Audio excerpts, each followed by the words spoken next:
Why your mind shapes the world you experience. A Buddhist perspective.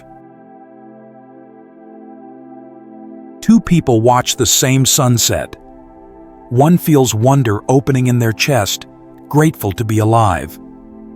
The other feels heavy, reminded that another day is ending, that time keeps slipping away. Same sunset. Two completely different worlds. Which one is real? Is beauty in the sky or in the first person's mind? Is sadness in the fading light or in the second person's interpretation? According to the Buddha, and as neuroscience now confirms, we're not living in the world. We're living in the world as mind constructs it, moment by moment. In the Dhammapada, the opening words are, "Mind precedes all mental states. Mind is their chief. They are all mind-wrought." This isn't about positive thinking. The Buddha is pointing to something more radical. Mind doesn't just color experience. It actively constructs the world being lived in. And if this mechanism can be seen, freedom from suffering becomes possible. Not by changing the world, but by seeing how a world of suffering has been created from neutral events.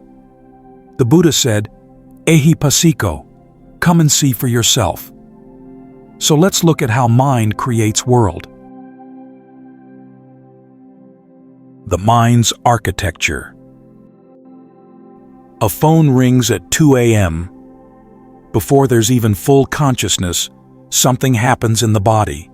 Heart racing, stomach tightening, a flood of adrenaline. The mind already screaming, something's wrong, someone's in trouble. This is bad news.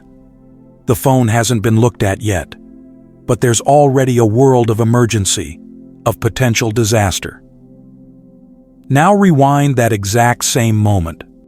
Same phone, same ring at 2 a.m. But this time it's a doctor who's on call. What happens? Probably no panic, maybe a little groan of tiredness, but mostly just, okay, someone needs help. Time to wake up and handle this. Or imagine waiting for news about something desperately wanted. A job, a relationship. That 2 a.m. ring? Heart racing, but this time with hope. This could be it. Finally. Same phone, same sound. Three completely different experiential worlds. The phone didn't change. The sound waves didn't change. But the world being lived in, the felt reality of that moment, was utterly different. So what happened? Where did those three different worlds come from? In the Madhupindika Sutta, the Buddha maps out exactly what happens in that split second before a world gets born. He says, "What one feels, one perceives. What one perceives, one thinks about. What one thinks about, one proliferates upon." This might be one of the most important mechanisms to understand about mind. First, there's contact, phassa. The ear meets sound, pure, raw contact, before any meaning, before any story. Then comes feeling, vedana, the bare quality of pleasant, unpleasant, or neutral. The nervous system registers, comfortable, uncomfortable, or neither. It's still simple, still innocent. Then perception kicks in, sanya, where the mind labels it. Phone ringing, boss's ringtone, hospital calling. Then comes thought, vitakka, where the mind starts building. Why are they calling? What happened? And then proliferation, papanka, where things really take off. Suddenly there's not just a phone ringing. There's a complete world. Imagining catastrophes, remembering past emergencies, predicting consequences, feeling anxiety about what might be faced. The whole constructed reality built in milliseconds. Here's what's striking. By the time there's awareness of what's happening, there's already deep proliferation. The phone ring is never experienced purely. It's experienced as phone ring plus everything the mind made it mean. The Buddha called this papanka, the mind's tendency to proliferate, to elaborate, to spin stories. This is exactly why two people can be in the same physical situation and inhabit completely different worlds. One person's mind proliferates toward danger, another toward opportunity, another toward neutral task handling. There's something that can be observed right now. Look at something nearby. A cup, a plant, anything. As this looking happens, can the exact moment when seeing occurs be caught before the mind says cup, before it says my cup or dirty cup? Can raw seeing be caught before the labeling, before the story? What will probably be noticed is strange. It's almost impossible to catch. By the time there's conscious awareness of looking, the interpretation is already running. But sometimes a glimpse might be caught, that split second where there's just seeing, before the mind makes it personal, before it makes it mine. And in that moment, something interesting happens. The world becomes lighter, more spacious, less urgent, less mine. Why? Because the mind has been caught in the act of creating the world, and for just a second, it stopped doing it. The Buddha called this in the scene, just the scene, from a teaching in the Udana. Not adding anything, not subtracting anything, just the bare phenomenon, before the mind turns it into my world. That's the first piece. The experienced world isn't what's out there. It's what the mind creates from what's out there. But this raises a deeper question. Why does mind create the specific world it creates? Why does one person's mind go to catastrophe while another's goes to calm? Karma and conditioned patterns. Here's what's fascinating. Mind doesn't create world randomly. It creates it predictably. If there's a tendency toward anxiety, anxious worlds keep appearing. If there's a tendency toward anger, threatening worlds keep emerging. It's like mind has these deep grooves cut into it, and water, which is attention, naturally flows down these grooves. These paths have been traveled so many times that they've become automatic. The Buddha had a word for this mechanism. He called it karma. Now, karma has become this pop culture thing, cosmic justice, or what goes around comes around. But that's not what the Buddha meant. In the Anguttara Nikaya, the Buddha says, I say that karma is intention. Having formed an intention, one acts through body, speech, and mind.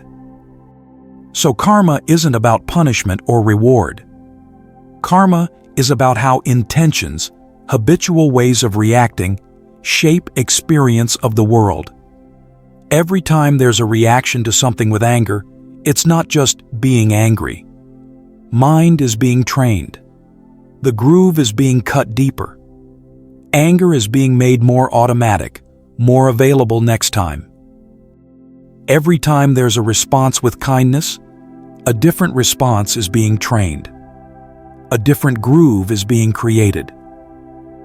Over years, maybe lifetimes, these grooves become so deep that they're no longer conscious choices. They're just how the world is seen. Here's where it's important to understand something subtle. There's a difference between a conscious choice and karma. When there's full awareness, when there's clear seeing of this is anger arising, and then a deliberate choice is made to respond differently, that's consciousness acting. That's freedom showing up. But most of the time, that's not what happens. Most of the time, The reaction happens before awareness catches up. Someone says something critical, and anger is already there, already coloring the world, already creating a hostile reality, before there's even recognition that it happened. That's karma operating. That's the groove so deep that water flows down it automatically. The practice isn't about making better choices. It's about becoming aware early enough in the process that choice becomes possible. It's about catching the moment between contact and reaction, between feeling and proliferation. That gap, that's where freedom lives. The Buddha talks about something called anusaya, underlying tendencies. Think of them as underground rivers. They're not visible flowing, but they're shaping everything on the surface. The Buddha identified 7 main ones: craving for sensual pleasure, aversion, conceit, wrong views, doubt, craving for existence, and fundamental ignorance. These aren't just personality traits. They're deep structural features of how mind processes reality, and they determine what kind of world gets experienced. 2 people stuck in the same traffic jam. Person A has deep grooves of aversion, resistance to discomfort, quickness to irritation. Their mind immediately creates a world where this traffic is a personal affront. These idiots don't know how to drive. Why does this always happen? Person B has developed grooves of acceptance and compassion. They look at the same traffic and their mind creates a different world. All these people are probably stressed, rushing to jobs they might not even like. Everyone's struggling. Same traffic. 2 completely different worlds being lived in. This is why each world is unique, shaped by the particular grooves mind has been cutting for years. But here's where it gets hopeful. In the Devadavataka Sutta, the Buddha explains, whatever one frequently thinks and ponders upon, that becomes the inclination of the mind. Mind isn't fixed. The grooves aren't permanent. Think about a path through a forest. If it's walked every day, it becomes clear. But if walking stops and a different route starts, grass grows over the old path. Mind works the same way. Every time there's catching of automatic reaction before it happens, every time awareness is chosen over habit, a new groove is being created, a different pathway. It doesn't happen overnight. The old grooves are deep, but they're not unchangeable. They're just strong habits, and habits can shift. The same mechanism that created suffering can create freedom. Same mind, same mechanism, just a different direction. The question is, can there be enough awareness to redirect it? But there's something even deeper to look at. A reason those grooves formed in the first place.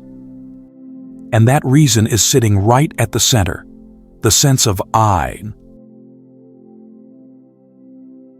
Self and world-making. The Buddha said something in the Anguttara Nikaya that sounds mystical but is actually practical. In this body, just a fathom long, with its perception and mind, I declare there is the world, the arising of the world, the cessation of the world, and the path leading to cessation. What does that mean? It means something radical. The world the Buddha is talking about isn't the physical planet Earth. It's not mountains and oceans and continents. He's talking about the lived world, the experiential reality that arises through the 6 sense doors. When eye meets form, a visual world arises. When ear meets sound, an auditory world arises. When mind meets thought, a mental world arises. This world comes into being through contact, and it ceases when contact ceases. It's born when I claims it, my world, my experience, and it dies when that claiming stops. This is why the Buddha says all of this. The arising and cessation of the world, and the path to its cessation, can be found in this fathom-long body. Because the world that matters, the world that causes suffering or freedom, isn't out there. It's being generated right here, moment by moment, through how the senses and mind are meeting phenomena. And the way relating happens to everything is filtered through, this is happening to me. When someone offers praise, there's I am appreciated. When someone criticizes, I am being attacked. When there's traffic, my time is being wasted. This I seem so obvious, so self-evident. But has this I ever been actually looked for? Has there been an attempt to find this I that everything is supposedly happening to? In the Anatalakkhana Sutta, the Buddha examines what we're actually made of. He breaks it down into 5 categories: form body, feeling, perception, mental formations, and consciousness. And he asks the same question about each. If this were self, if this were really you, you'd be able to control it. You could command, let my body not age, let my feelings always be pleasant. But can you? Can aging be stopped? Can unpleasant feelings be prevented from arising? If control was possible, they'd be yours. But control isn't possible, so they're not. And yet mind keeps creating this feeling. All of this is happening to me. All of this is mine. The Buddha taught about 2 distinct levels of this identification. The first is Sakkaya Ditthi, identity view, where one holds, I am this body, I am my thoughts, I am my job. This level can be penetrated through insight into the impermanent, unsatisfactory, and not-self nature of the 5 aggregates. But there's a deeper level, Asmimana, the conceit, I am. This isn't a conceptual belief that can be reasoned away. It's a deeply rooted tendency, a felt sense that persists even after identity view is abandoned. In the Kamaka Sutta, Venerable Kamaka, a monk who had already seen through identity view, describes this precisely. Even though I say about these 5 aggregates, this is not mine, this I am not, this is not myself, still there remains in me a residue of I am that has not yet been eliminated. This conceit arises before conscious thought. It's not a belief to be discarded, but a deeply conditioned pattern that requires the complete elimination of all underlying tendencies through the path. And this creates world as a world of struggle, because the moment there's I, there must be not I. The moment there's mine, there must be not mine. Suddenly, reality becomes a battlefield. Someone needs defending. Someone needs to prove their worth.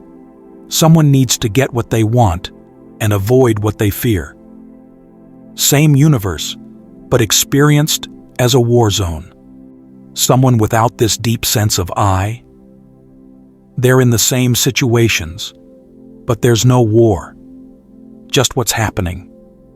No one to defend. No world organized around a center needing protection. This can be seen in direct experience. Next time criticism comes, watch carefully. There will likely be a tightness, usually in the chest or throat, a contraction, and along with it, I am under attack. I need to defend myself. But look closely. Is there actually someone there being attacked? Or is there just an unpleasant feeling, plus a thought, plus a habit of turning that into, I am being hurt? See the difference? One creates a world of conflict. The other is just a sensation that arises and passes. This is the 2 arrows from the Sala Sutta. The first arrow is the actual pain, unavoidable sometimes. The second arrow is the story. This is happening to me. this shouldn't be happening. That second arrow is optional. That's the one creating suffering from pain. But if this mechanism can be seen, if the moment when I gets constructed can be caught, it can be seen through. And that's when freedom becomes possible. Not because the world has changed, but because it's been seen how a suffering world was being created from a neutral one. The path of seeing. In the Satipatthana Sutta, the Buddha lays out a systematic practice of investigation, looking directly at the mechanism that creates the experiential world. Watch the body as sensations arise and pass. Watch feelings, the basic quality of pleasant, unpleasant, neutral. Can feeling be seen without immediately reacting? Watch mind states, not getting lost in content, but seeing how thoughts arise and dissolve. Watch phenomena, not getting caught in what things mean, but seeing how everything is constructed moment by moment. This isn't comfortable. Mind doesn't want to be watched. But every time awareness is brought to what's actually happening, a gap is introduced. A space where automatic reaction doesn't have to follow contact. Neuroscientist Anil Seth confirms what the Buddha taught. We don't perceive the world as it is. We perceive it as we need it to be for survival. Your brain is a prediction machine. There's an experiment called sine wave speech where people hear meaningless beeps. After being told what sentence it's saying, suddenly clear words can be heard in those same sounds. Same sounds, different experience, because mind was primed differently. In the Dhammacakkappavattana Sutta, the Buddha defines nibbana precisely: the complete fading away of craving, giving it up, relinquishing it, liberating oneself from it. And in the Udana, there is an unborn, unbecome, unmade, unconditioned. Nibbana isn't a place. It's what happens when mind stops creating, stops making I, stops making mine, stops constructing a world that revolves around defending a self. What does this look like? When seeing happens, just see. Don't add I am seeing or judgments. When hearing happens, just hear. Not I hear a bird, but just sound meeting ear. When feeling happens, just the bare quality without building a world around it, without making it mean something about me. This sounds simple. It's not. Mind has been building worlds for so long it doesn't know how to stop. But there are moments in meditation or daily life when the mechanism can be seen clearly. Just seeing before the seer. Just hearing before the hearer. Just feeling before someone feels. And in those gaps, however brief, there's a taste of freedom. Not a new world to achieve, but freedom from the endless work of world-making itself. The Buddha said, "Mind is the forerunner of all things." The question isn't, how do I fix my life? The question is, can I see how mind is creating the world I'm suffering in? And if seeing happens, even once, there's a realization. The door was never locked. Freedom was always here. The bars were being created unknowingly. 𝐴𝐻𝐵𝐵𝐵𝐵, come and see. Watch mind create pleasant and unpleasant. Watch it create I and mine. Watch it create the world that feels so solid, so imprisoning. And in that seeing, just that seeing, there's freedom. Right here, right now.